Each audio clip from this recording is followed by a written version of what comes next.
حضرت صلی اللہ علیہ وآلہ وسلم پر وحی کا ابتدائی دور اچھے سچے پاکیزہ خوابوں سے شروع ہوا۔ آپ خواب میں جو کچھ دیکھتے وہ صبح کی روشنی کی طرح صحیح اور سچا ثابت ہوتا۔ پھر من جانب قدرت آپ تنہائی پسند ہو گئے اور آپ نے غار حرا میں خلوت نشینی اختیار فرمائی اور کئی دن اور رات وہاں مسلسل عبادت اور یاد الہی و ذکر میں مشغول رہنے لگے۔ جب تک گھر آنے کو دل نہ چاہتا توشہ ہمراہ لیے ہوئے وہاں رہتے۔ توشہ ختم ہونے پر ہی اہلیہ محترمہ حضرت خدیجہ رضی اللہ تعالی عنہا کے پاس تشریف لاتے اور کچھ توشہ ہمراہ لے کر پھر وہاں جا کر خلوت گزین ہو جاتے۔ یہی طریقہ جاری رہا یہاں تک کہ آپ پر حق منکشف ہو گیا اور آپ غار حرا ہی میں قیام پذیر تھے کہ اچانک حضرت جبرائیل علیہ السلام آپ کے پاس حاضر ہوئے اور کہنے لگے کہ اے محمد پڑھو۔ آپ فرماتے ہیں کہ میں نے کہا کہ میں پڑھنا نہیں جانتا۔ آپ صلی اللہ علیہ وسلم فرماتے ہیں کہ فرشتے نے مجھے پکڑ کر اتنے زور سے بھینچا کہ میری طاقت جواب دے گئی۔ پھر مجھے چھوڑ کر کہا پڑھو۔ میں نے پھر وہی جواب دیا کہ میں پڑھا ہوا نہیں ہوں۔ اس فرشتے نے مجھ کو نہایت ہی زور سے بھینچا کہ مجھ کو سخت تکلیف محسوس ہوئی۔ پھر اس نے کہا کہ پڑھ۔ میں نے کہا میں پڑھا ہوا نہیں ہوں۔ فرشتے نے تیسری بار مجھ کو پکڑا اور تیسری مرتبہ پھر مجھ کو بھینچا۔ پھر مجھے چھوڑ دیا اور کہنے لگا کہ پڑھو اپنے رب کے نام کی مدد سے جس نے پیدا کیا اور انسان کو خون کی پھٹکی سے بنایا۔ پڑھو اور آپ کا رب بہت ہی مہربانیاں کرنے والا ہے۔ بس یہی آیتیں آپ حضرت جبرائیل علیہ السلام سے سن کر اس حال میں غار حرا سے واپس ہوئے کہ آپ کا دل اس انوکھے واقعے سے کانپ رہا تھا۔ آپ حضرت خدیجہ کے ہاں تشریف لائے اور فرمایا کہ مجھے کمبل اوڑھا دو، مجھے کمبل اوڑھا دو۔ لوگوں نے آپ کو کمبل اوڑھا دیا۔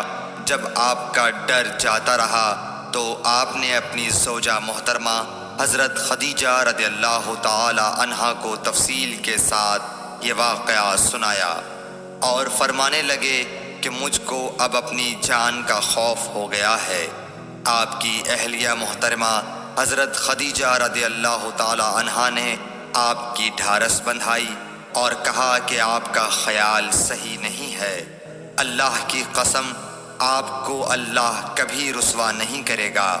آپ تو اخلاق فاضلہ کے مالک ہیں۔ آپ تو کنبہ پرور ہیں، بے کسوں کا بوجھ اپنے سر پر رکھتے ہیں، مفلسوں کے لیے آپ کماتے ہیں، مہمان نوازی میں آپ بے مثال ہیں اور مشکل وقت میں آپ امر حق کا ساتھ دیتے ہیں۔ ایسے اوصاف حسنہ والا انسان یوں بے وقت ذلت و خواری کی موت نہیں پا سکتا۔ پھر مزید تسلی کے لیے حضرت خدیجہ رضی اللہ تعالی عنہا آپ کو ورقہ بن نوفل کے پاس لے گئیں جو ان کے چچا زاد بھائی تھے اور زمانہ جاہلیت میں نصرانی مذہب اختیار کر چکے تھے اور عبرانی زبان کے کاتب تھے۔ چنانچہ انجیل کو بھی حسب منشائے خداوندی عبرانی زبان میں لکھا کرتے تھے۔ انجیل سریانی زبان میں نازل ہوئی تھی، پھر اس کا ترجمہ عبرانی زبان میں ہوا۔ ورقہ اسی کو لکھتے تھے۔ وہ بہت بوڑھے ہو گئے تھے، یہاں تک کہ ان کی بینائی بھی رخصت ہو چکی تھی۔ حضرت خدیجہ رضی اللہ تعالی عنہا نے ان کے سامنے آپ کے حالات بیان کیے اور کہا کہ اے چچا زاد بھائی، اپنے بھتیجے محمد صلی اللہ علیہ وسلم کی زبانی ذرا ان کی کیفیت سن لیجئے۔ وہ بولے کہ بھتیجے آپ نے جو کچھ دیکھا ہے اس کی تفصیل سناؤ۔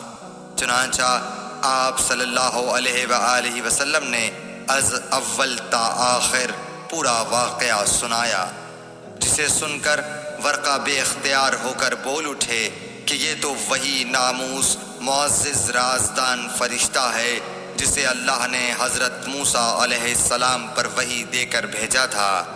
کاش میں آپ کے اس عہد نبوت کے شروع ہونے پر جواں عمر ہوتا، کاش میں اس وقت تک زندہ رہتا جب کہ آپ کی قوم آپ کو اس شہر سے نکال دے گی۔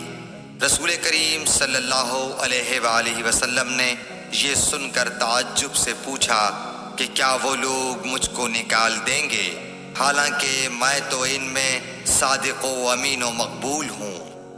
ورقہ بولا، ہاں یہ سب کچھ سچ ہے، مگر جو شخص بھی آپ کی طرح امر حق لے کر آیا لوگ اس کے دشمن ہی ہو گئے ہیں۔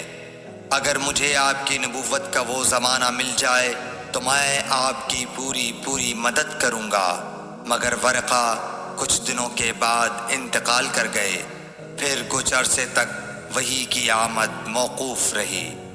صحیح بخاری حدیث نمبر 3۔